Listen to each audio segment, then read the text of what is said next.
Hi, I am Maria Rovito, and I'm a PhD student at Penn State. And I also teach at Penn State. I teach English.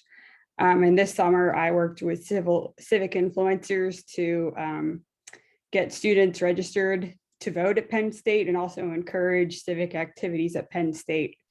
So I'm just going to go over what I did over the summer. So the first thing I did, the first activity, I created a voting toolkit for students. And it listed like a step-by-step process of how to register to vote, how to find your polling place on campus and things like that.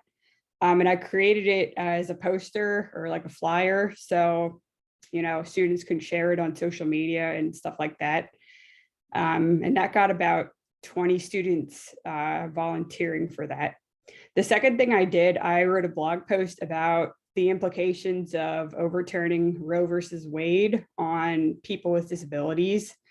And ultimately, my argument was that the overturning of Roe versus Wade would impact how disabled people are going to access medical care and the choices they will have in accessing their care.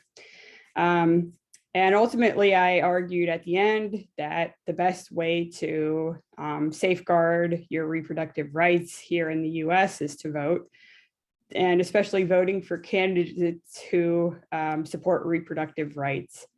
And I linked vote.org and registering to vote and checking to make sure you're registered to vote. And that blog post got about 20 to 30 people signed up. The last thing I did was I got students in my own classes that I'm teaching registered to vote.